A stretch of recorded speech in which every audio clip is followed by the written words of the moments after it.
Hello दोस्तों, दृष्टि IAS के इन फोकस प्रोग्राम में आप सभी का स्वागत है। हमारा भारतीय इतिहास कई सारे शौर्य और प्रतापी राजाओं से भरा हुआ है। इसके अलावा अगर आप संतों की श्रेणी में देखेंगे तो भारत का इतिहास बहुत सारे प्रभावी और महत्वपूर्ण संतों से जुड़ता है, जहां पर संतों ने अलग अलग स्तर पर समाज को और लोगों को ज्ञान देकर के जागरूक किया, धर्मों से जोड़ा, धर्मों के अलावा ईश्वर से जोड़ा, ईश्वर के अलावा कई बार कुरीतियों को तोड़ा, बहुत सारी चीजें उन्होंने की। लेकिन आज के समय में जब हम उन शासकों या फिर उन संतों को याद करते हैं तो कई बार ऐसे विवाद हमारे सामने आ जाते हैं जो उन दोनों से ही जुड़ते हैं। कई बार ऐसे प्रश्न खड़े हो जाते हैं कि वो शासक उन संत से जुड़े हुए थे या वो संत उस शासक से जुड़े हुए थे और आपस में उनका संबंध था या नहीं था। एक ऐसा ही प्रश्न हाल ही में हमारे सामने एक बार फिर से खड़ा हुआ है, जहां पर बात की गई है संत समर्थ रामदास जी की और उनका कनेक्शन छत्रपति शिवाजी महाराज से होने की। तो ऐसा कई लोग मानते हैं कि वो छत्रपति शिवाजी महाराज के गुरु थे, जबकि कई सारे ऐसे लोग भी मौजूद हैं, कई सारे संगठन हैं जो इस बात को खारिज करते हैं। उनका मानना है कि इतिहास में ऐसा कोई प्रमाण नहीं मिलता। आज के इस टॉपिक में हम इस पर बात करेंगे और समझेंगे कि क्या क्या स्थितियां हैं, किस तरह की बातें हैं, क्यों ये मुद्दा सामने आया, क्या इसके पहले भी ऐसी बातें हुई हैं और दोनों ही व्यक्तित्व अपने आप में कौन थे, उनका क्या योगदान था। Who was Samarth Ramdas and what was his relationship with Chhatrapati Shivaji Maharaj? कौन थे समर्थ रामदास जी और इनका क्या रिलेशन था? चर्चा में क्यों है, ये विवाद क्यों सामने आया है? इसके अलावा क्या पहले भी विवाद हुआ है, कहानी क्या थी, ये समझेंगे। मराठा संगठनों के क्या तर्क दिए गए हैं इस विषय को लेकर के, इतिहासकारों का क्या मानना है। हालांकि यहाँ पर भी आपको मतभेद दिखाई देंगे, लेकिन दोनों ही मतों को समझते हुए फिर हम एक निष्कर्ष पर पहुंच सकते हैं। कौन थे समर्थ रामदास, इनके बारे में जानेंगे। और एक सवाल जो कि आपसे मेंस में विश्लेषण की डिमांड कर सकता है, अगर कोई तथ्य प्रीलिम्स में पूछ लिया जाए आप उसको भी लिख पाएंगे। जीएस पेपर 1 भारत का इतिहास कला एवं संस्कृति से भी आप जोड़ सकते हैं। अब ये पूरा मामला चर्चा में इसलिए आया क्योंकि हाल ही में राष्ट्रवादी कांग्रेस पार्टी से राकांपा कह रहे हैं, उनके कुछ नेताओं ने ईशा फाउंडेशन के अंतर्गत जो सदगुरु कहे जाते हैं जग्गी वासुदेव जी, उनके एक वीडियो पर कमेंट किया है। और उस वीडियो के लिए ये कहा गया है कि उस वीडियो में सदगुरु ने एक कहानी सुनाई है, जिस कहानी के अंतर्गत संत समर्थ रामदास को मराठा शासक छत्रपति शिवाजी महाराज का गुरु बता दिया गया है। तो इनका कहना है कि कहानी अपने आप में सही नहीं है। ऐसे में सदगुरु को बिना शर्त इस मुद्दे पर माफी मांग लेनी चाहिए।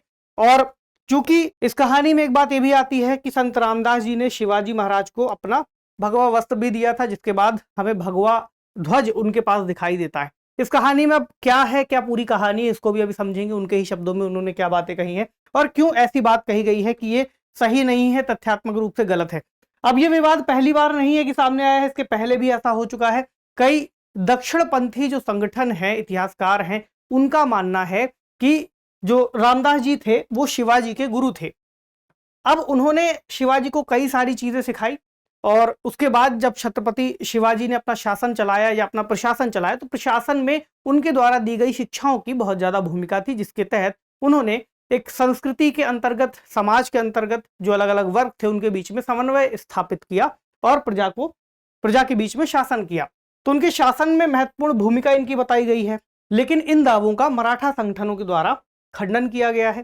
ये कहते हैं कि इनका जो तर्क है, कहते हैं कि ऐसा कोई भी ऐतिहासिक प्रमाण हमारे पास मौजूद नहीं है जहां पर ब्राह्मण को, किसी भी, जो रामदास जी थे वो ब्राह्मण थे, तो ब्राह्मण को छत्रपति शिवाजी महाराज का गुरु बताया गया हो। तो ऐसा कोई प्रमाण है नहीं। अगर आप पिछले साल देखेंगे तो ऐसी ही एक खबर के बीच में महाराष्ट्र के तत्कालीन जो राज्यपाल थे भगत सिंह कोश्यारी जी, उन्होंने भी एक ऐसे ही गुरु की महिमा बताते हुए एक ऐसा ही जिक्र कर दिया था। वो तब चर्चा कर रहे थे चंद्रगुप्त मौर्य के ऊपर और चाणक्य के ऊपर। उसके बाद उन्होंने छत्रपति शिवाजी और रामदास जी का नाम जोड़ करके फिर ऐसी ही बात कही। उसके बाद फिर जो स्थानीय नेता थे उन्होंने इसका विरोध शुरू कर दिया। अब समझते हैं उस कहानी को, जो कहानी वीडियो में बताई गई है, हम उसका कुछ क्रक्स समझेंगे ताकि एक मूल बात हम मोटी मोटी समझ सकें। इस कहानी की शुरुआत जो बताई गई है वीडियो में वो ऐसे होती है कि छत्रपति शिवाजी महाराज अपने महल के छज्जे के बाहर खड़े होते हैं और नीचे की ओर देख रहे होते हैं। तभी उनको दिखता है कि एक रास्ते से एक भिक्षा मांगते हुए एक व्यक्ति गुजरता है। जब वो ध्यान से देखते हैं तो उन्हें पता चलता है कि वो उनके गुरु रामदास हैं। तब फिर वो किसी को भेजते हैं और उन्हें इस बात के ऊपर वो होता है कि मैं इतना बड़ा शासक हूँ और मेरे गुरु इस तरीके से भिक्षा मांगे। वो किसी को भेजते हैं उनके पास और अपनी जो पूरी विरासत है या उनका जो पूरा साम्राज्य है गुरु के नाम कर देते हैं। गुरु जब उनको बुलाते हैं, पूछते हैं कि ऐसा क्यों हुआ, तो वो कहते हैं कि मेरा साम्राज्य किस काम का, यदि गुरु एक तरीके से इस तरह से भिक्षा मांगे। तो फिर वो पूछते हैं रामदास जी कि ऐसा क्यों हुआ और अब तुम क्या करोगे इसके बाद। तो वो कहते हैं कि आप ही के साथ, आप जो आदेश देंगे वो करेंगे। फिर वो कहते हैं कि ठीक है, एक कटोरा देते हैं उन्हें और कहते हैं चलो साथ में भिक्षा मांगनी है। भिक्षा मांगने के दौरान दोनों साथ में रहे, बहुत सारी बातें हुई, बहुत सारी जो शिक्षाएं थी उन्होंने सीखी। अंत में वो ये कहते हैं कि जो साम्राज्य है उसको वापस लो, साम्राज्य को अपनी संपत्ति से बेहतर ये समझो कि वो आपके लोग हैं, तब आप उस साम्राज्य के साथ और अपने लोगों के साथ कहीं बेहतर न्याय कर पाएंगे। और उनको एक वस्त्र देते हैं, कहते हैं आपको इस वस्त्र को बैनर की तरह इस्तेमाल करना है। उसके बाद से छत्रपति शिवाजी महाराज उस केसरिया रंग के या हम कहें भगवा रंग के जो ध्वज है उसका इस्तेमाल कर रहे होते हैं। अब ये कहानी है बेसिकली जो बताई गई है उस वीडियो में, लेकिन इसी कहानी को लेकर के फिर ये बात कही गई है कि ये कहानी सही नहीं है। जो संगठन है उनका तर्क है कि यह पूरी तरह से झूठी और अपमानजनक है। कई सारी बातें हैं, एक पक्ष दूसरा पक्ष। तो ये शिवाजी महाराज का, पूरे महाराष्ट्र के लोगों का अपमान हुआ है, सदगुरु जल्द से जल्द माफी मांगे। ऐतिहासिक रूप से इस दावे का खंडन किया उन्होंने। और जो नेता है उनका कहना यह भी है कि छत्रपति शिवाजी महाराज की जो माँ है जीजाबाई उनकी गुरु थी। बहरहाल ये पूरा एक विवाद का विषय अलग है। अब हम आते हैं इतिहास के तर्कों पर और तथ्यों पर। इतिहासकार अलग अलग रूप से इस विषय पर किस तरह की राय रखते हैं। तो इतिहासकारों के बीच में हालांकि मतभेद हैं। कुछ ऐसे हैं जो इस कहानी को सही मानते हैं, कुछ ऐसे हैं जो ये कहते हैं कि किसी भी पुराने साक्ष्य में ऐसी बातें नहीं दिखती। इसी तरह एक इतिहासकार हैं श्रीमंत कोकाटे, जिन्होंने अपनी रिसर्च की है इस पूरे विषय पर। तो उनका कहना है कि समर्थ रामदास जी को छत्रपति शिवाजी महाराज का गुरु कहने का मुद्दा ब्राह्मणवादी वर्चस्व को बनाए रखने से संबंधित है। वो उसको इस तरह से देखते हैं। उनका कहना है कि कोई इसका ऐतिहासिक प्रमाण मौजूद नहीं है। ऐसे में शिवाजी महाराज के कामों को ब्राह्मणवादी एक व्यक्ति से या व्यवस्था से जोड़ना अपने आप में उस वर्चस्व को बढ़ाता है। और समकालीन महत्वपूर्ण ऐतिहासिक ग्रंथों में हमें ऐसा कोई भी उल्लेख नहीं मिलता। इसी तरह इतिहासकार संजय सोनावानी का कहना है कि शिवाजी महाराज ने वास्तव में समर्थ रामदेव के मंदिरों को दान तो दिया था, लेकिन उनका कहना है कि रिकॉर्ड ये बताते हैं कि उन्होंने अन्य लोगों और धर्मों के मंदिरों को भी कई बार दान दिया है। ऐसे में जो समर्थ रामदास जी हैं वो उनके गुरु नहीं हो जाएंगे। कुछ ऐसी बातें निकल के आती हैं। अब बहरहाल इस पूरी कहानी में हमारे लिए जो समझने वाली बात यह है कि दो व्यक्तित्व हैं हमारे सामने। यहाँ पर विवाद ये है कि क्या एक व्यक्तित्व दूसरे के गुरु थे, अगर वो गुरु थे तो उसका अलग तरह से प्रभाव पड़ेगा समाज पर, और ये होगा कि हाँ उनके द्वारा दी गई शिक्षाएं यहाँ पर कार्य कर रही थी। और दूसरा जो धड़ा है, वामपंथी धड़े की बात कर सकते हैं, जो कहते हैं कि नहीं ऐसा सही नहीं है, ऐतिहासिक रूप से तर्क नहीं है। लेकिन हमारे लिए एक विद्यार्थी होने के नाते समझना यह जरूरी है कि यहाँ पर दोनों ही बातें अलग अलग स्तर पर हैं, लेकिन हमें इसमें यह जानना है कि क्या वास्तव में दोनों व्यक्तित्व कितने महत्वपूर्ण थे, उनका क्या सकारात्मक योगदान था पूरे समाज के लिए। तो छत्रपति शिवाजी महाराज के बारे में आप लोगों ने पढ़ा ही है। अब हम बात करते हैं समर्थ रामदास जी के ऊपर कि वो कौन थे। तो अगर आप इनका जीवन काल देखें तो लगभग 1608 से 1681 के आसपास इनका जो जीवन काल है बताया जाता है। अब 1608 और कुछ समय बाद फिर हम देखें तो छत्रपति शिवाजी महाराज का जन्म होता है। तो कह सकते हैं कि दोनों समकालीन थे। 1680 में छत्रपति शिवाजी महाराज की मृत्यु हो रही है और एक साल बाद इनकी मृत्यु होती है, आपको यहां दिखेगा। तो लगभग 19 फरवरी 1630, कई लोग अप्रैल 1627 में भी मानते हैं। तो ब्रिटानिका से डेटा लिया गया है। यहाँ पर कहा गया है कि उनका जन्म हुआ था और शिवाजी की मृत्यु हुई थी 3 अप्रैल 1680 राजगढ़ में। ये कुछ बेसिक फैक्ट हैं उनसे जुड़े हुए, तुलना कर रहे हैं हम। तो संत रामदास जी को संत रामदास या रामदास स्वामी भी कहा जाता है।